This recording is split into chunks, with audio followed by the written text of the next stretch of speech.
Amis stoïciens, la vengeance, une affaire de faibles, un jeu d'enfants pour ceux enchaînés à leur propre souffrance. En vérité, la vengeance n'est qu'une illusion de pouvoir. Comme un enfant démolissant un château de sable, elle ne procure que des ruines et vole votre paix. Posez-vous cette question. Que représente la vengeance? Un miroir? Une arme? Une répartie cinglante? Non, c'est une chaîne serrée autour de votre cou, tirée par la personne qui vous a blessé. Plus vous la serrez, plus vous vous étranglez.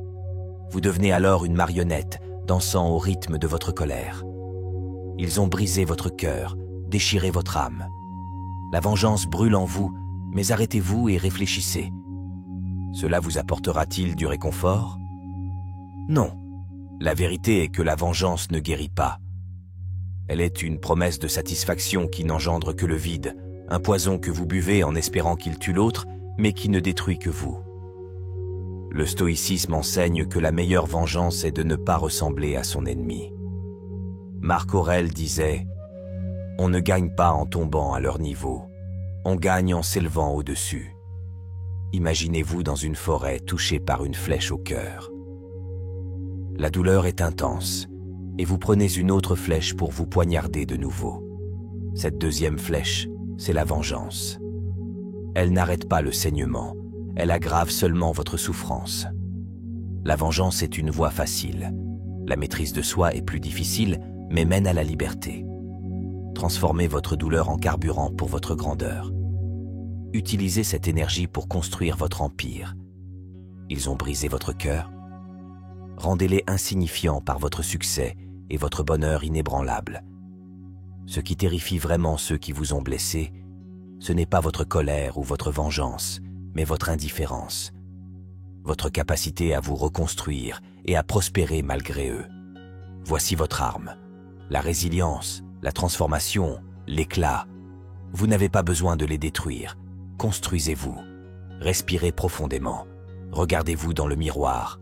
Dites-le haut et fort. Je suis inébranlable. Je suis inarrêtable. Je suis libre. Personne n'a le pouvoir de vous briser, sauf si vous le leur permettez. Et nous ne faisons que commencer. Ce n'est pas seulement à propos de la peine ou de la trahison. La vengeance est souvent perçue comme une réponse naturelle aux injustices subies. Elle promet une satisfaction temporaire, une clôture trompeuse. Mais qu'arrive-t-il quand nous laissons ce désir de vengeance nous gouverner? Elle devient une prison, nous enchaînant à la douleur infligée par autrui, nous maintenant captifs dans un cycle sans fin de ressentiment. Il est crucial de comprendre qu'en cherchant à se venger, nous ne faisons qu'alimenter le pouvoir de ceux qui nous ont blessés. En réalité, la véritable force réside dans la capacité à transcender cette douleur, à se détacher de la colère et à rediriger cette énergie vers des objectifs constructifs. C'est dans la maîtrise de soi, la résilience et la transformation que réside le véritable pouvoir. Imaginez, si vous le voulez bien, que votre cœur est une forteresse. Chaque attaque, chaque trahison est une tentative de briser vos murs. Répondre à ces attaques par la vengeance, c'est comme démolir vous-même les fondations de votre forteresse, rendant votre cœur vulnérable aux assauts futurs. Au contraire, en renforçant votre forteresse avec des valeurs de stoïcisme, de résilience et de croissance personnelle, vous vous préparez non seulement à résister aux attaques, mais à en sortir plus fort et plus sage. Reconsidérons le processus. La vengeance, bien qu'attrayante, est un leurre. Elle nous pousse à agir de manière impulsive, souvent au détriment de notre propre bien-être. Les actions dictées par la vengeance sont rarement rationnelles. Elles sont nourries par l'émotion brute et non par la réflexion judicieuse. En revanche, choisir de se détacher et de se concentrer sur sa propre amélioration est une décision prise en pleine conscience. C'est une déclaration d'indépendance émotionnelle, une affirmation que votre valeur ne dépend pas de l'approbation ou de la reconnaissance de ceux qui vous ont blessé. Repensez aux enseignements stoïciens. L'accent est mis sur ce que nous pouvons contrôler, et la réaction aux actions des autres en fait partie. Laisser la vengeance dicter nos actions, c'est renoncer à ce contrôle. Au lieu de cela, en nous concentrant sur notre croissance, nous trouvons une liberté que la vengeance ne peut jamais offrir. C'est un chemin difficile, mais gratifiant. La maîtrise de soi et le développement personnel ne sont pas des réponses de faiblesse, mais de véritables forces. Prenez un moment pour réfléchir à vos aspirations et à la personne que vous voulez devenir. Utilisez chaque trahison, chaque douleur, comme des pierres pour construire les fondations de votre forteresse. Est-ce celui que vous voulez être?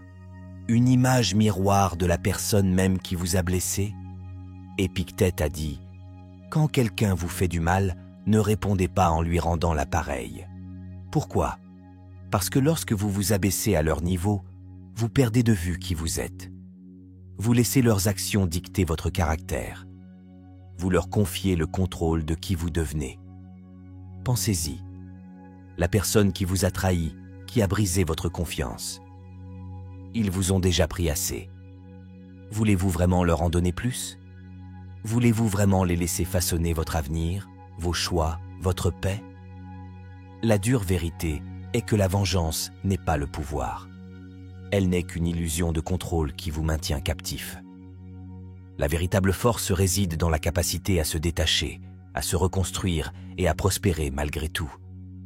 Voilà la voie vers la véritable liberté et la paix intérieure. C'est une laisse. Plus vous tirez, plus elle s'enroule autour de votre cou. Chaque fois que vous pensez à eux, chaque fois que vous revivez la douleur, vous serrez cette laisse. La seule façon de se libérer est de lâcher prise. Mais lâcher prise ne signifie pas les laisser s'en sortir. Cela ne veut pas dire qu'ils ne vous ont pas fait de mal. Cela signifie choisir soi-même plutôt que sa colère.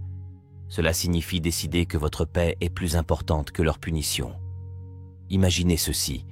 Vous vous trouvez sur un champ de bataille, tenant une épée.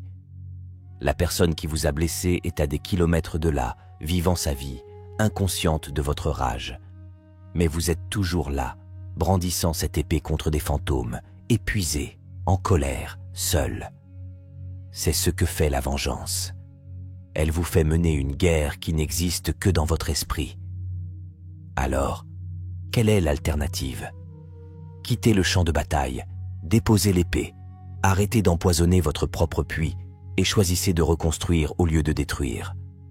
Parce que la plus grande vengeance n'est pas de leur faire du mal, mais de monter si haut qu'ils ne peuvent plus vous atteindre. Transformez votre douleur en pouvoir, vos cicatrices en histoire de triomphe. Voici une affirmation pour vous. Je refuse de boire au puits empoisonné. Je choisis la liberté. Je choisis la croissance. Je choisis la paix. Répétez-le encore et encore jusqu'à ce que ce soit plus fort que votre colère, plus fort que votre douleur. La vengeance a un prix, et ce prix, c'est vous. Votre paix, votre bonheur, votre avenir. Ne le payez pas. Ne les laissez pas vous prendre plus que ceux qu'ils ont déjà pris. Vous méritez mieux. Vous méritez la liberté. Et dès le moment où vous abandonnez votre vengeance, c'est à ce moment-là que vous commencez à gagner. Troisièmement, le pouvoir du détachement. Ils vous ont brisé le cœur, trahi votre confiance et sont partis comme si de rien n'était. Vous vous retrouvez debout dans les ruines, tenant les morceaux déchiquetés de ceux que vous pensiez être réels. Le monde vous dit de vous battre, de vous venger, de crier jusqu'à ce qu'ils ressentent ne serait-ce qu'une fraction de votre douleur. Mais voici la vérité que vous ne voulez pas entendre. La vengeance ne vous guérira pas. S'accrocher à la colère ne réparera pas ce qui est brisé. Seul le détachement peut vous libérer. Le détachement n'est pas une faiblesse, ce n'est pas une apathie ou une indifférence. C'est la forme la plus pure du pouvoir, une force qui dit « tu ne me contrôles plus ». Parce que c'est de cela qu'il s'agit, n'est-ce pas? Contrôle. Ils vous ont pris quelque chose, votre amour, votre confiance, votre paix. Et maintenant, ils vivent dans votre esprit, hantant chacune de vos pensées, dictant chacune de vos émotions. Le détachement est votre porte de sortie. Il ne s'agit pas d'oublier, mais de récupérer ce qui vous appartient. Imaginez que vous portez une pierre dans votre main. Au début, cela ne semble pas lourd, mais avec le temps, votre main vous fait mal, votre bras tremble et le poids devient insupportable. Cette pierre est votre colère, votre ressentiment, votre besoin de les faire payer. Plus vous tenez bon, plus cela vous consume. Le détachement est le moment où vous décidez de laisser tomber la pierre. Cela ne veut pas dire que la pierre disparaît, mais que vous ne supportez plus son poids, et dans cette libération, vous trouvez la paix. On vous a dit que tenir bon montre de la force, que s'accrocher à votre douleur prouve à quel point vous ressentez profondément, mais c'est un mensonge. La vraie force est de lâcher prise. C'est regarder la personne qui vous a blessé et dire « Tu ne m'appartiens plus ». Le détachement ne consiste pas à tourner le dos à la souffrance, mais à se tourner vers votre avenir. Ce n'est pas du déni, c'est de la transcendance. Et la transcendance, c'est ça le pouvoir. Les grands stoïciens l'ont bien compris. Épictète nous a appris que ce n'est pas ce qui nous arrive qui cause la souffrance, mais la façon dont nous y réagissons. Est-ce celui que vous voulez être? Une image miroir de la personne même qui vous a blessé? Épictète a dit, quand quelqu'un vous fait du mal, ne répondez pas en lui rendant l'appareil. Pourquoi? Parce que lorsque vous vous abaissez à leur niveau, vous perdez de vue qui vous êtes. Vous laissez leurs actions dicter votre caractère. Vous leur confiez le contrôle de qui vous devenez. Pensez-y. La personne qui vous a trahi, qui a brisé votre confiance, ils vous ont déjà pris assez. Voulez-vous vraiment leur en donner plus? Voulez-vous vraiment les laisser façonner votre avenir, vos choix, votre paix? La dure vérité est que la vengeance n'est pas le pouvoir. Elle n'est qu'une illusion de contrôle qui vous maintient captif. La véritable force réside dans la capacité à se détacher, à se reconstruire et à prospérer malgré tout. Voilà la voie vers la véritable liberté et la paix intérieure. C'est une laisse. Plus vous tirez, plus elle s'enroule autour de votre cou. Chaque fois que vous pensez à eux, chaque fois que vous revivez la douleur, vous serrez cette laisse. La seule façon de se libérer est de lâcher prise. Mais lâcher prise ne signifie pas les laisser s'en sortir. Cela ne veut pas dire qu'ils ne vous ont pas fait de mal. Cela signifie choisir soi-même plutôt que sa colère. Cela signifie décider que votre paix est plus importante que leur punition. Imaginez ceci. Vous vous trouvez sur un champ de bataille, tenant une épée. La personne qui vous a blessé est à des kilomètres de là, vivant sa vie, inconsciente de votre rage. Mais vous êtes toujours là, brandissant cette épée contre des fantômes, épuisé, en colère, seul. C'est ce que fait la vengeance. Elle vous fait mener une guerre qui n'existe que dans votre esprit. Alors, quelle est l'alternative? Quittez le champ de bataille, déposez l'épée, arrêtez d'empoisonner votre propre puits et choisissez de reconstruire au lieu de détruire. Parce que la plus grande vengeance n'est pas de leur faire du mal, mais de monter si haut qu'ils ne peuvent plus vous atteindre. Transformez votre douleur en pouvoir, vos cicatrices en histoire de triomphe. Voici une affirmation pour vous. Je refuse de boire au puits empoisonné. Je choisis la liberté. Je choisis la croissance. Je choisis la paix. Répétez-le encore et encore, jusqu'à ce que ce soit plus fort que votre colère, plus fort que votre douleur. La vengeance a un prix, et ce prix, c'est vous. Votre paix, votre bonheur, votre avenir. Ne le payez pas. Ne les laissez pas vous prendre plus que ceux qu'ils ont déjà pris. Vous méritez mieux. Vous méritez la liberté. Et dès le moment où vous abandonnez votre vengeance, c'est à ce moment-là que vous commencez à gagner. Troisièmement, le pouvoir du détachement. Ils vous ont brisé le cœur, trahi votre confiance et sont partis comme si de rien n'était. Vous vous retrouvez debout dans les ruines, tenant les morceaux déchiquetés de ceux que vous pensiez être réels. Le monde vous dit de vous battre, de vous venger, de crier jusqu'à ce qu'ils ressentent, ne serait-ce qu'une fraction de votre douleur. Mais voici la vérité que vous ne voulez pas entendre. La vengeance ne vous guérira pas. S'accrocher à la colère ne réparera pas ce qui est brisé. Seul le détachement peut vous libérer. Le détachement n'est pas une faiblesse, ce n'est pas une apathie ou une indifférence. C'est la forme la plus pure du pouvoir, une force qui dit « Tu ne me contrôles plus ». Parce que c'est de cela qu'il s'agit, n'est-ce pas? Contrôle. Ils vous ont pris quelque chose. Votre amour, votre confiance, votre paix. Et maintenant, ils vivent dans votre esprit, hantant chacune de vos pensées, dictant chacune de vos émotions. Le détachement est votre porte de sortie. Il ne s'agit pas d'oublier, mais de récupérer ce qui vous appartient. Imaginez que vous portez une pierre dans votre main. Au début, cela ne semble pas lourd, mais avec le temps, votre main vous fait mal, votre bras tremble et le poids devient insupportable.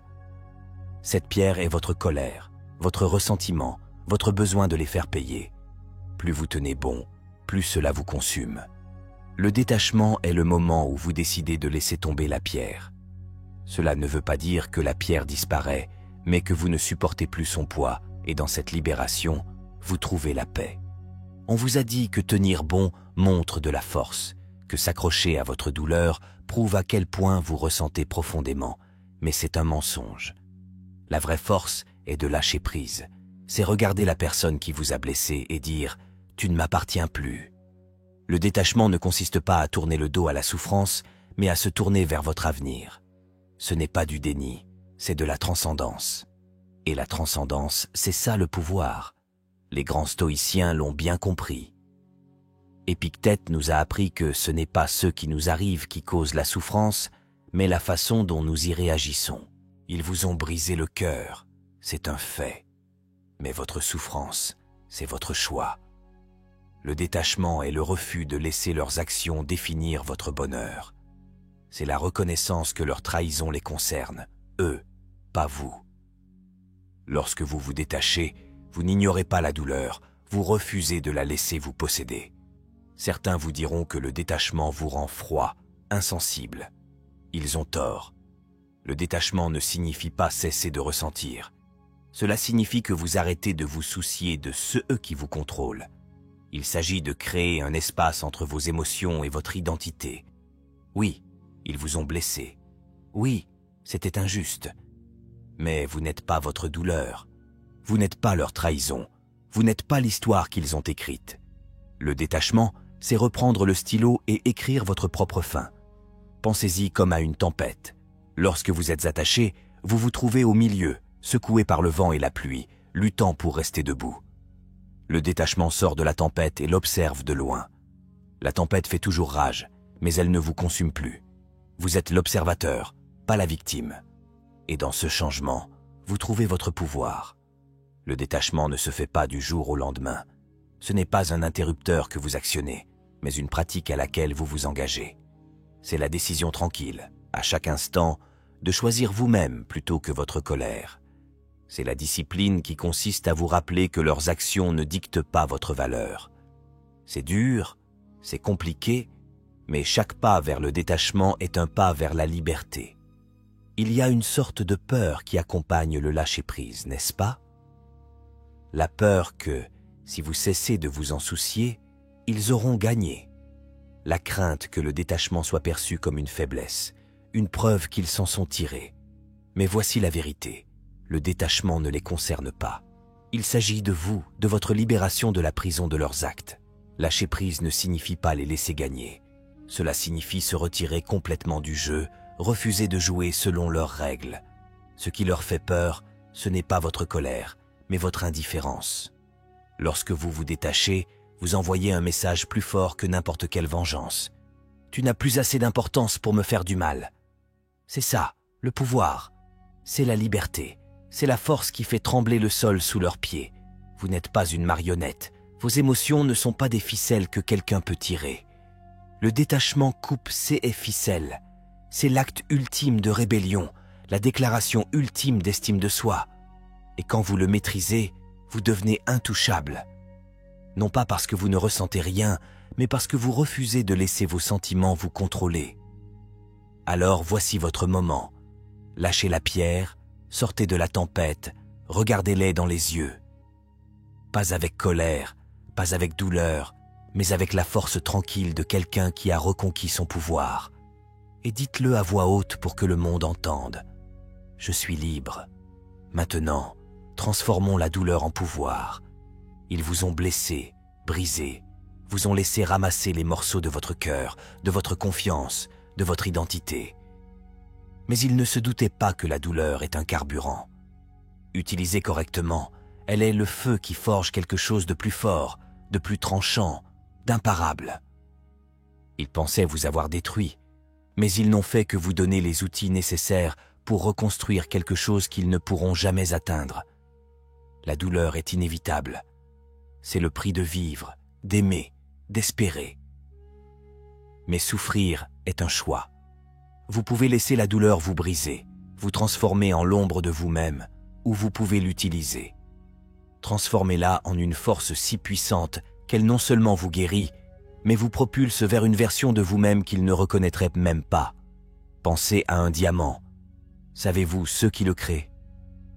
La pression. Des années de pression incessante et impitoyable. Le genre de pression qui écraserait tout ce qui est moins résistant. Mais le résultat, la pierre la plus dure et la plus brillante qui existe, c'est ce que la douleur peut faire si vous la laissez agir. Ils ont exercé la pression. À vous de décider si vous allez vous effondrer ou briller. Vous avez le choix. Rester dans les cendres, rejouer la blessure, la trahison, la perte ou vous élever. Utilisez la douleur comme fondation de votre retour. Laissez-la vous rappeler ce que vous méritez, ce que vous n'accepterez plus jamais. Laissez-la aiguiser votre concentration, alimenter votre ambition, allumer un feu qui brûle si fort qu'il aveugle quiconque à douter de vous. Voici la vérité qu'ils ne veulent pas que vous sachiez. Vous êtes plus puissant qu'ils ne l'auraient jamais imaginé. S'ils avaient su ce que leur trahison allait éveiller en vous, ils y auraient réfléchi à 2 fois. Parce que quand vous prenez cette douleur, cette colère, et que vous la canalisez vers la croissance, le succès, un élan imparable, vous devenez quelque chose qu'ils ne peuvent ni toucher, ni contrôler, ni même comprendre. La douleur est un professeur. Elle vous montre où vous êtes vulnérable, où vous devez grandir, vous fortifier. Utilisez-la, apprenez-en, laissez-la durcir votre peau, aiguiser votre esprit, ouvrir vos yeux à votre propre force. Car cette force a toujours été là. La douleur ne l'a pas créée, elle l'a révélée. Vous n'avez pas besoin de vous venger. Votre transformation est la vraie revanche. Votre réussite, votre paix, votre capacité à vous élever au-dessus de tout, voilà ce qui les hantera. Pas votre colère, pas vos larmes, mais le fait que vous n'avez pas simplement survécu. Vous avez prospéré. Regardez-vous dans le miroir. La personne qui vous regarde a traversé l'enfer et en est sortie vivante. C'est ça, la résilience, une force qu'aucune trahison ne peut briser. Dites-le à voix haute, tout de suite. Cette douleur est mon carburant. Cette douleur est mon pouvoir. Cette douleur ne me définira pas. Je vais la définir. Élévation, reconstruction, transformation. Vous n'êtes pas brisé. Vous êtes en train de devenir. Numéro 5, la peur qui alimente la vengeance. Vous avez essayé de les attirer, n'est-ce pas? Vous leur avez donné votre temps, votre énergie, votre vulnérabilité. Peut-être que vous n'essayiez pas seulement. Vous les aviez. Vous construisiez quelque chose de réel, du moins c'est ce que vous pensiez. Peut-être viviez-vous déjà ensemble, partageant rêves, rires et secrets. Puis un jour, c'est parti. Ils se sont éloignés ou, pire encore, vous ont trahi, vous laissant abasourdis, vides, agrippés aux morceaux de ceux que vous pensiez éternels. Et maintenant, cette colère brûle en vous. Mais derrière cette colère, qu'y a-t-il? Soyez honnête, c'est la peur. Peur que vous ne suffisez pas. Peur d'avoir tout donné pour ne toujours pas être choisi. La peur qu'ils soient partis alors que vous êtes encore debout dans les ruines vous murmure de riposter. Elle vous pousse à leur faire du mal comme ils vous en ont fait. C'est là que naît la vengeance, non pas par force, mais par peur. Lorsqu'ils vous ont quitté ou trahi, ils ont emporté avec eux quelque chose de précieux, votre sentiment de contrôle. Du coup, ce n'est plus vous qui écrivez l'histoire, mais vous devenez un personnage de leur intrigue, victime de leur choix. La vengeance semble une façon de reprendre la plume, de réécrire la fin. Mais voici la dure vérité. La vengeance ne vous donne pas le contrôle. Elle vous enchaîne à eux, vous maintient attaché à leurs actions, leurs décisions, leur pouvoir. Parlons de pourquoi cette peur est si puissante. Elle touche au cœur de qui vous êtes. Vous avez été conditionné à croire qu'être choisi valide votre valeur, que s'ils partent, cela doit signifier que quelque chose ne va pas chez vous. Cette peur ne concerne pas seulement leur départ, mais aussi ce que leur départ dit de vous. Mais voici ce que vous devez comprendre. Leurs actions ne vous définissent pas. Elles ne l'ont jamais fait. Imaginez que vous essayez de distancer votre propre ombre. Peu importe à quelle vitesse vous courez, elle est toujours là, vous suivant. C'est ce qui arrive lorsque la peur alimente vos actions. Vous pouvez essayer de leur faire du mal, de leur faire ressentir ce que vous avez ressenti. Mais l'ombre de votre peur sera toujours là, vous poursuivant. Parce que la vengeance ne guérit pas la peur, elle la nourrit. Les stoïciens nous ont appris à affronter la peur de front, à la dépouiller de son pouvoir en la regardant dans les yeux. Marc Aurèle a écrit « Ce n'est pas la mort qu'un homme doit craindre, mais il doit craindre de ne jamais commencer à vivre. » Remplacez la mort par le rejet, la trahison, la perte, car c'est ce que nous craignons vraiment. Et en se concentrant autant sur ceux qu'ils nous ont pris, nous oublions de vivre. Demandez-vous, de quoi avez-vous vraiment peur? Qu'ils vous oublient? Que leur vie continue sans vous? Ou qu'au fond, vous ne vous en remettiez jamais? C'est le vrai combat. Pas avec eux, mais avec vous-même. La seule façon de vaincre la peur est d'abandonner le besoin de vengeance. Arrêtez de prouver votre valeur à quelqu'un qui ne l'a jamais valorisée. Réalisez que leur départ ne vous a pas brisé, mais vous a réveillé. Regardez-vous dans le miroir et dites-le, « Je suis suffisant. Leurs actions ne me définissent pas. Je n'aurai pas peur. » La peur qui alimente la vengeance est une menteuse. Elle vous dit que vous devez riposter pour être à nouveau entier. Mais la vérité est que vous n'en avez pas besoin pour valider votre valeur. Vous n'avez pas besoin de vengeance pour retrouver votre force. Ce dont vous avez besoin, c'est d'affronter votre peur, de la laisser vous traverser et de vous élever au-dessus d'elle. Parce qu'au moment où vous arrêtez de fuir votre ombre, vous entrez dans la lumière. Et dans cette optique, vous êtes intouchable. Numéro 6. La force de l'indifférence. Indifférence. Ça a l'air froid, n'est-ce pas? Comme fermer une porte et s'éloigner sans un second regard. Mais voici la vérité. L'indifférence, ce n'est pas avoir froid. Il s'agit d'être intouchable. C'est le mouvement de puissance ultime, le rugissement silencieux qui dit « Tu ne me contrôles plus ». Quand quelqu'un vous fait du mal, sa plus grande arme n'est pas la trahison elle-même, mais l'emprise qu'il a sur votre esprit par la suite. Ils vivent gratuitement dans vos pensées, vous entraînent vers le bas, vous maintiennent enfermés dans un cycle de colère, de douleur et d'obsession. Et chaque fois que vous réagissez, que ce soit par la colère, les larmes ou même un complot désespéré de vengeance, vous nourrissez leur pouvoir. L'indifférence, elle coupe leur approvisionnement. C'est récupérer votre esprit, votre énergie, votre vie. Imaginez cela.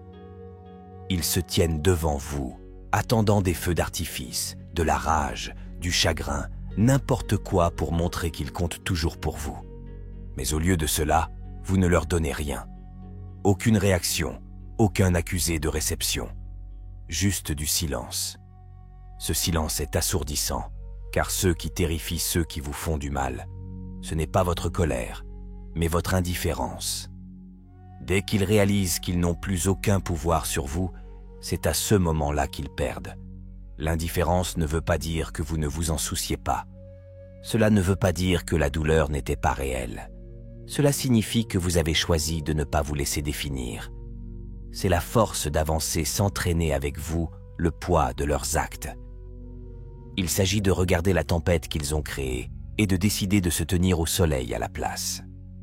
Épictète a dit un jour « Ce qui compte, ce n'est pas ce qui vous arrive, mais la façon dont vous y réagissez. » L'indifférence est la plus haute forme de contrôle sur votre réaction.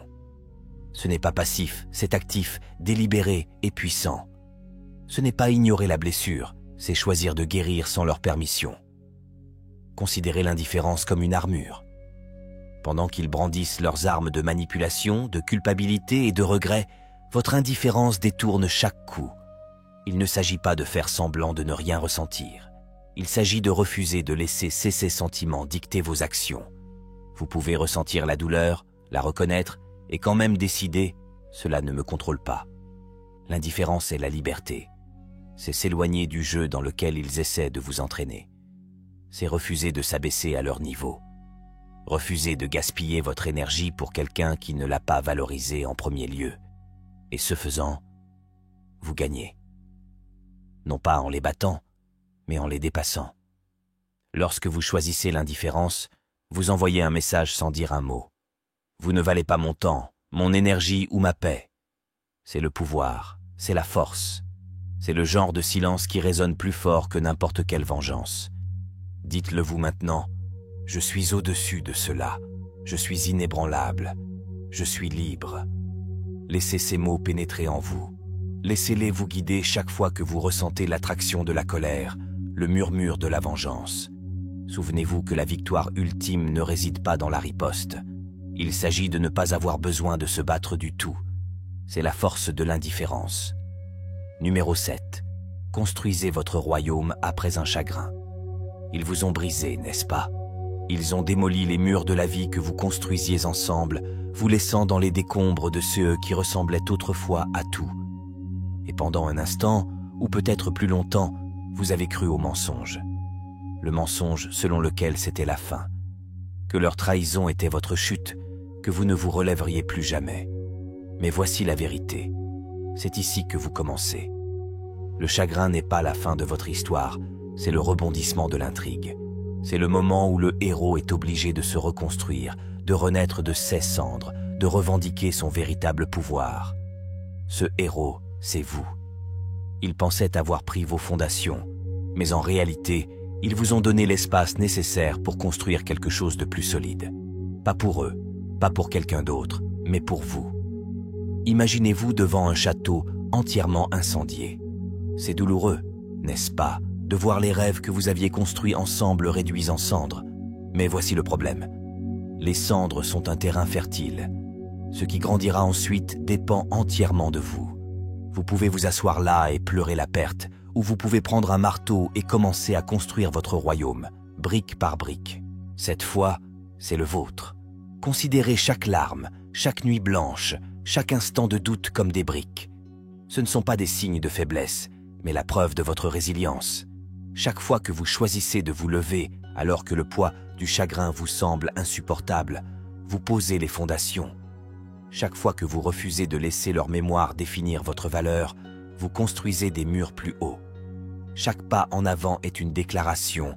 Ceci est mon royaume, et personne ne peut me le prendre. Voici la vérité qu'ils ne veulent pas que vous réalisiez. Votre pouvoir n'a jamais été entre leurs mains. Ce n'était pas dans leur amour, leur approbation ou leurs promesses. Votre pouvoir a toujours été le vôtre. Et maintenant, avec la clarté qu'apporte le chagrin, vous le voyez tel qu'il est. Illimité, inarrêtable, indéniable. C'est le moment de vous concentrer sur vous. Construisez la vie que vous avez toujours méritée. Celle qu'ils ne pouvaient pas voir. Transformez l'énergie que vous avez gaspillée en carburant pour votre croissance. Investissez dans vos rêves, vos objectifs, vos passions. Créez une vie si extraordinaire que la version de vous dont ils se sont éloignés devient méconnaissable. Et quand ils regarderont en arrière, et ils le feront, ils ne verront pas la version brisée de vous qu'ils ont laissée derrière eux. Ils verront quelqu'un qui non seulement a survécu, mais a prospéré. Ils verront un dirigeant assis sur un trône construit à partir des leçons avec lesquelles ils ont essayé de vous détruire. Mais le meilleur, c'est que d'ici là, leur opinion n'aura plus d'importance. Votre royaume sera trop grand, votre pouvoir trop absolu pour que leur ombre puisse même vous atteindre. Levez-vous, regardez les ruines et dites-le à voix haute. C'est ici que je me lève, c'est ici que je reconstruis. Ceci est mon royaume et je règne en maître. La douleur ne vous appartient pas, il ne vous possède pas. Cette vie est la vôtre et il est temps de la revendiquer. Construisez, prospérez, règne. Votre royaume vous attend. Numéro 8. L'héritage de votre force. Chaque cicatrice raconte une histoire. Chaque bataille que vous avez menée, chaque chagrin que vous avez enduré, tout est gravé dans le tissu de qui vous êtes. Mais voici le problème. Vos cicatrices ne définissent pas votre faiblesse, elles déclarent votre force. L'héritage que vous laisserez derrière vous ne sera pas la douleur que vous avez endurée, mais la résilience dont vous avez fait preuve. Il ne s'agira pas de savoir qui vous a blessé, mais de savoir qui vous êtes devenu grâce à cela. La force n'est pas bruyante, elle ne crie pas et n'exige pas d'attention. La vraie force est calme, inflexible, comme les racines d'un arbre qui s'enfoncent plus profondément après chaque tempête. Et lorsque vous avez résisté aux tempêtes de trahison, de perte et de chagrin, vos racines ne font pas que vous retenir. Elles deviennent une base pour les autres. C'est votre héritage. C'est dans la façon dont vous vous tenez debout, ininterrompu, même lorsque le monde a essayé de vous écraser. Quand quelqu'un vous fait du mal, il pense qu'il a gagné. Il pense que ses actions ont le pouvoir de vous diminuer. Mais voici la vérité. Chaque fois que vous choisissez de vous élever, vous réécrivez le récit. Vous ne vous contentez pas de survivre, vous prospérez. Et cette résilience, cette capacité à transformer la douleur en pouvoir, devient un phare pour les autres. Votre force inspire ceux qui sont encore dans les tranchées de leur combat.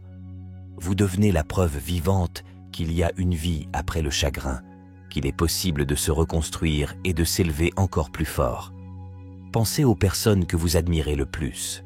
Sont-ils ceux qui ont vécu une vie parfaite et sans contestation, ou sont ceux qui ont fait face au feu et en sont sortis transformés? La force ne naît pas dans le confort, elle se forge dans l'adversité. Votre héritage sera l'exemple que vous donnerez aux autres, la façon dont vous avez transformé vos moments les plus sombres en vos triomphes les plus brillants. Imaginez un miroir. Chaque fois que vous dépassez la douleur, chaque fois que vous choisissez la croissance plutôt que la vengeance, ce miroir reflète non seulement qui vous êtes, mais aussi qui vous devenez. Le reflet change, évolue, devient plus fort, plus lumineux. Et un jour, quand vous vous regarderez dans ce miroir, vous le verrez, l'héritage de votre force vous regardant. La personne qui doutait autrefois d'elle-même a évolué. Celui qui a laissé le chagrin le définir est parti. À leur place se trouve quelqu'un qui n'a pas seulement survécu, mais a prospéré. Il ne s'agit pas seulement de vous. Votre force se répercutera, touchant des vies que vous ne connaîtrez même jamais. Un étranger qui voit votre résilience trouvera le courage de continuer. Un ami qui lutte en silence tirera de la force de votre exemple. Votre héritage ne réside pas seulement dans ce que vous avez surmonté, mais dans la manière dont vous donnez aux autres les moyens de faire de même. Alors tenez-vous droit, portez vos cicatrices comme une armure. Laissez votre histoire être une histoire de triomphe, de transformation, d'une force indéniable. Dites-le avec conviction, ma douleur a construit mon pouvoir, ma force est mon héritage, je suis inarrêtable. Et à mesure que vous avancez, rappelez-vous que vous n'écrivez pas seulement votre propre histoire, vous inspirez les autres à écrire la leur. C'est l'héritage de votre force, c'est votre pouvoir. Mes chers amis, la vengeance est le piège dans lequel nous tombons tous lorsque la douleur semble insupportable. Mais soyons honnêtes, cela a-t-il déjà vraiment guéri quelqu'un? La vengeance vous lie. Elle vous maintient lié à celui qui vous a blessé, rejouant ses actions encore et encore dans votre esprit. C'est une laisse faite de colère. Et chaque fois que vous tirez dessus, vous ressentez l'attraction autant qu'eux. Plus vous vous battez pour les faire souffrir, plus vous souffrez à leur côté. Ce n'est pas du pouvoir, c'est l'emprisonnement. Le détachement, cependant, c'est la liberté. C'est le moment où vous coupez la laisse, vous éloignez et récupérez votre vie. Il ne s'agit pas de prétendre que la douleur ne s'est pas produite, mais de refuser de vous laisser posséder. Le détachement vous libère de la tempête dans laquelle ils ont tenté de vous piéger. Il vous permet de vous relever, de grandir, de reconstruire. Et dans cette liberté, vous trouvez l'espace pour vous transformer. C'est dans la transformation que réside la vraie victoire. Lorsque vous prenez la douleur qu'ils ont causée et que vous l'utilisez comme